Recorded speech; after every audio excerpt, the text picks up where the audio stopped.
Hello everyone, welcome to my channel. Today we will talk about most awaited, most requested topic that is backlog कैसे cover करें। तो friends, backlog ऐसी चीज़ है ना जो हर student की लाइफ में होता है, चाहे वो नीट एस्पिरेंट हो, जेई एस्पिरेंट हो, चाहे वो खुद एमबीबीएस स्टूडेंट हो या फिर यूपीएससी कोई भी एग्ज़ाम की तैयारी कर रहा हो। अगर वो स्टूडेंट है, अगर उसको किसी भी एग्ज़ाम के लिए पढ़ना है, चाहे कॉम्पिटिटिव एग्ज़ाम के लिए, चाहे यूनिवर्सिटी एग्ज़ाम के लिए, तो बैकलॉग तो होता ही होता है। ठीक है, तो सबका बैकलॉग होता है, लेकिन कुछ लोग उसको एक्सेल करके थोड़ा सा आगे निकल जाते हैं और कुछ उस बैकलॉग के चक्कर में फंस जाते हैं और वो थोड़ा पीछे रह जाते हैं। ठीक है, तो इन बैकलॉग्स को कवर कैसे करना है, तो आज मैं सारे नीट एस्पिरेंट्स के बारे में बताने वाली हूँ कि उनको अपना टाइम स्लॉट कैसे कैसे डिवाइड करना है और कैसे पढ़ाई करनी है प्रॉपरली। क्योंकि बहुत सारे लोग हैं जो बॉर्डर लाइन मार्क्स लाए हुए हैं, जो 600 है, 580 है, 550 है, वो अभी भी डाउट में है कि हम ड्रॉप लें या किसी और कोर्स में एडमिशन ले, बीडीएस, बीएमएस या समथिंग एल्स, जो भी वो चाहते हैं, या फिर से तैयारी करें। अगर फिर से तैयारी करें तो शुरू कैसे करें, फिर से शुरू करना है या क्या है। और सबसे बड़ी चीज़ जो है कि तैयारी करने का मन नहीं करता है, पढ़ने का मन नहीं करता है। डॉक्टर सबको बनना है लेकिन पढ़ने का मन नहीं करता है, क्योंकि ऑलरेडी इतना पढ़ चुके हैं और नीट का जो भी रैंक इन्फ्लेशन, मार्क्स इन्फ्लेशन हुआ है, इस वजह से काफ़ी लोग डिमोटिवेट हुए हैं। ठीक है, तो अब जब हम इन बैकलॉग्स के बारे में बात कर रहे हैं तो प्लीज़ सबसे पहली चीज़ है अपने मोटिवेशन से स्टार्ट करो और एक बहुत अच्छे तरीके से, बहुत अच्छे पॉजिटिव माइंडसेट से स्टार्ट करो। और well begin is half done. अगर आपने अच्छे से शुरुआत की है तो आधा काम तो आपका यहीं पे हो गया। क्योंकि जो लोग 400 मार्क्स ले आए हैं या जो लोग 600 मार्क्स ले आए हैं, अभी के स्टेज पे सब सेम लेवल पे हैं, नॉट सिलेक्टेड, है ना। तो सिलेक्शन पाना है तो फिर से ज़ीरो से शुरू करना है। नीट का आप पहला क्वेश्चन सही करेंगे तो आपको 4 मार्क्स मिलेंगे, गलत करेंगे -1 होंगे। ये सबके लिए सेम है। इट डजेंट मैटर कि आपके कितने मार्क्स है, 100 मार्क्स है, 200 मार्क्स है या 600 मार्क्स है। आपको तैयारी फिर से नीट 2025 के लिए करनी है, पेपर फिर से सबका सेम होना है। तो तैयारी करें कैसे? So I am going to give you a schedule. ठीक है, तो शेड्यूल ये है कि आप अपना सबसे पहले 1 वीक का एक टारगेट बनाओ। ठीक, कि आपको क्या क्या पढ़ना है। वो टारगेट भी मैं बता रही हूँ, लेकिन चैप्टर्स आपके हिसाब से होंगे उसमें।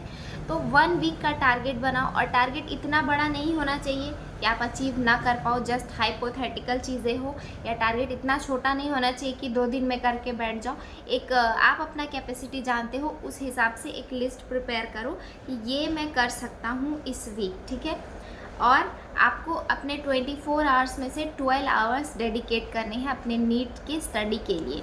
मेनली ये वीडियो उन लोग के लिए है जो लोग ऑनलाइन रिसोर्स से स्टडी कर रहे हैं, सेल्फ स्टडी कर रहे हैं। जो कोचिंग जा रहे हैं, ऑफलाइन कोचिंग, उनका सिलेबस किसी पर्टिकुलर मैनर में चल रहा है जो वहाँ पढ़ाया जा रहा है।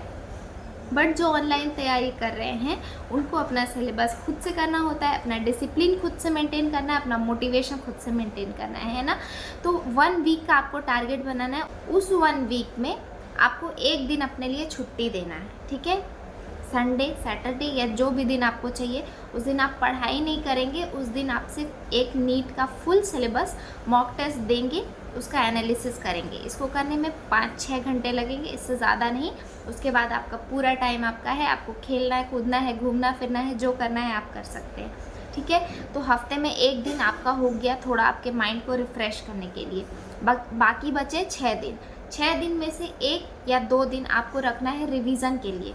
पूरे हफ्ते आपने जो पढ़ा, एक दिन उसको पूरा रिवाइज़ करना ही करना है। अगर नहीं करते हो तो पढ़ने का कोई फ़ायदा नहीं है, क्योंकि अगर रिवाइज़ नहीं करोगे तो याद ही नहीं रहेगा। अगर याद नहीं रहेगा तो क्या फ़ायदा हुआ कि आपने एक हफ्ते घिस घिस के एक चैप्टर पढ़ा, उसको रिवाइज़ नहीं किया, 1 महीने बाद वो भूल गए, है ना। तो 1 day is your refreshment day, 1 day is your revision day. बाकी बचे 5 दिन। 5 दिन में आपको अपना हर दिन 50% ऑफ द टाइम जो है अपने बैकलॉग्स को देना है, 50% अपने करेंट सिलेबस को देना है। ठीक है, उसमें से भी बायो के लिए जो है ये एक रूल बना लो अपने लिए कि 5 pages of bio NCERT daily read करना ही करना है, कोई भी चैप्टर का हो। ठीक है, ये आपको करना है। तो आप अपने लिए जो टाइम निकालोगे ना पूरे 24 आवर्स में से, वो निकालोगे 12 आवर्स। 7 आवर्स आप आराम से सो सकते हो, नींद पूरी लेना, और 5 आवर्स आपको जो मन चाहे वो करो। बहुत सारे काम होते हैं, फ़ोन चलाना, खाना पीना, नहाना धोना, और जो मन हो थोड़ा बहुत काम करो। 7 घंटे सोना, 5 घंटे अदर काम और 12 घंटे पूरे पूरे पढ़ाई के लिए देना है, ठीक है। उस 5 दिन में, अब वीक में आपने 5 डेज सेलेक्ट किए हैं जिसमें आपको पढ़ाई करना है, तो उस 5 डेज़ में आपको 5 पेजेस बायो रीड डेली करना है। ये सबका रूल है, ठीक है, एवरी डे। ये आप संडे को भी करोगे जिस दिन आपका छुट्टी वाला दिन होगा। नेक्स्ट कमिंग टू कि फिज़िक्स और केमिस्ट्री का क्या करना है। तो फिज़िक्स और केमिस्ट्री, फिज़िक्स में आप कोई 2 टॉपिक लो, 2 चैप्टर तो नहीं कर सकते एक हफ्ते में, है ना। एक ऑनगोइंग टॉपिक होगा जो चलता रहेगा और एक आपका पिछला टॉपिक होगा। 2 टॉपिक आपको लेना है और 2 टॉपिक 2 अलग अलग चैप्टर से सेलेक्ट करना। लाइक एक चैप्टर सेलेक्ट कर रहे हो कि रे ऑप्टिक्स करना है, तो उसमें आप प्रिज्म एंड डिफ्रैक्शन वाले क्वेश्चन एक टॉपिक सेलेक्ट कर लो उस वीक के लिए, और दूसरा आप क्लास 11th से ले सकते हो कोई सा, like fluid mechanics, solid mechanics, anything, है ना। तो 2 topic from 2 different chapter physics के लिए करना है। स्टार्ट कैसे करना है, सॉल्व क्वेश्चन से करना है या सॉल्व एग्जाम्पल से करना है। सबसे पहले आपके पास जो भी रिसोर्स है, थोड़ा सा अगर आपको वीडियो देखना है तो वीडियो देख लो, नहीं तो आपके पास नोट्स है तो फॉर्मूलाज देख लो। स्टार्ट करो, सॉल्व क्वेश्चन करो, जो आपके पास बुक्स होती हैं उनमें से क्वेश्चन करो और पीछे सॉल्यूशन देख लो। कुछ क्वेश्चन ऐसे कर लो, थोड़ा सा आइडिया लग जाएगा कि हाँ क्वेश्चन को अप्रोच कैसे करते हैं, क्वेश्चन सॉल्व कैसे करते हैं।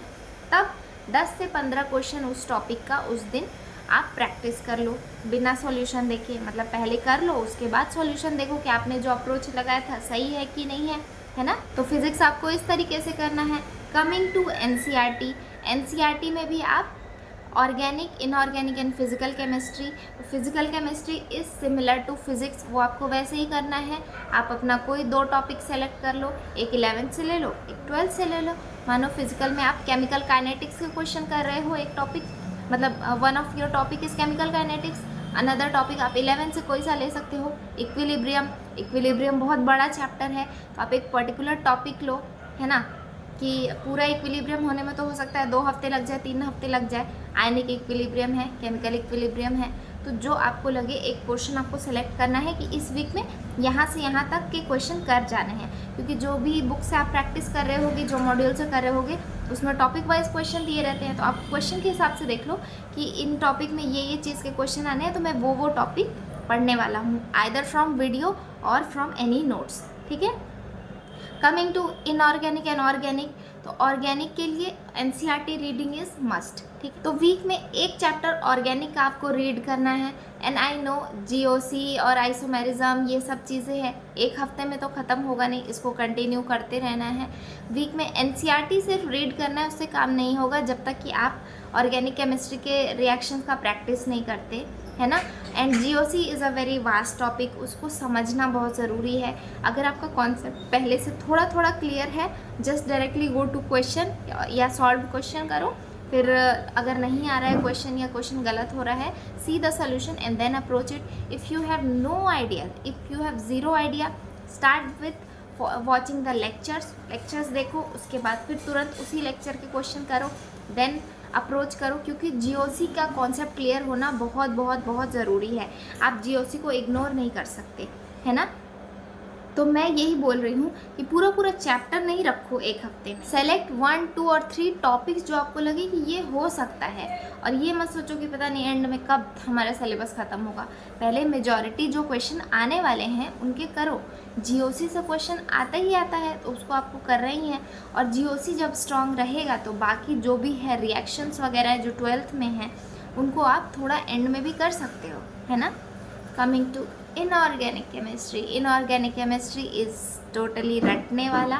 सो उसके लिए क्या करना है, स्टार्ट डायरेक्टली विथ क्वेश्चन, इसमें सॉल्व एग्जाम्पल से नहीं, डायरेक्टली क्वेश्चन करो, then see the solution of that question. और फिर हाँ ये ट्रेंड ऐसे है, ये इंक्रीजिंग ऑर्डर डिक्रीजिंग ऑर्डर इस तरीके से है, इस हिसाब से याद कर लो उस चीज़ को, ठीक है। इनऑर्गेनिक के लिए आप डायरेक्टली क्वेश्चन पे जंप कर सकते हो।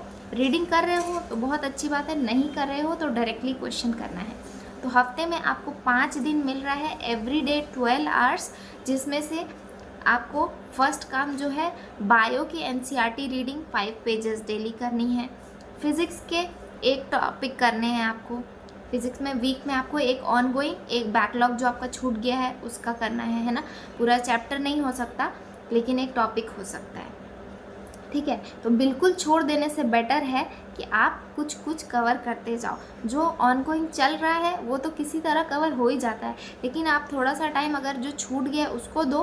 पूरा पूरा चैप्टर आप एक स्वाइप में ख़त्म नहीं कर सकते, तो उस चैप्टर का मोस्ट इम्पॉर्टेंट जो चीज़ है वो कर सकते हो, ठीक है। अब मान लो इलेक्ट्रोस्टैट्स है, कैपेसिटर है, तो ये बड़ा चैप्टर है ना, ये एक वीक में नहीं हो सकता है। लेकिन अगर आप ट्राई करो कि आज हम सिर्फ कैपेसिटर के कॉम्बिनेशन के क्वेश्चन करने वाले हैं, या फिर इलेक्ट्रिसिटी में आप पूरा इलेक्ट्रिसिटी का क्वेश्चन नहीं कर सकते, लेकिन डिसाइड कर सकते हो कि metre bridge, potentiometer, Wheatstone bridge, ये वाले क्वेश्चन आज कर जाने हैं। तो इस तरह से अपने सिलेबस को टॉपिक्स में डिवाइड करो और उसके बाद सॉल्व करो, ठीक है। तो हो गया आपका जो भी मुझे शेड्यूल बताना था मैंने बता दिया है कि आपको वीक में 5 डेज़ पढ़ना है। 50% ऑफ द टाइम आपका जाना है आपके बैकलॉग्स पे। बैकलॉग्स मेनली फिजिक्स में होता है, क्योंकि बायो में तो बैकलॉग नहीं होता है, उसमें आपको डेली रीड करना है, उसमें कोई बैकलॉग नहीं है। एनसीईआरटी ही पढ़ना है, एंड एनसीईआरटी के जब भी आपको टाइम मिले जो पढ़ रहे हो उसके क्वेश्चन ज़रूर करो। एनसीईआरटी बेस्ड क्वेश्चन है ना, और क्वेश्चन आप कहीं से भी प्रैक्टिस कर सकते हो। अगर आपके कोचिंग में मॉड्यूल मिल रहा है वहाँ से कर सकते हो, नहीं तो आप कोई भी बुक ले सकते हो। मैं मेनली एमटीजी से करती थी, तो आई सजेस्ट कि आप एमटीजी ले सकते हो।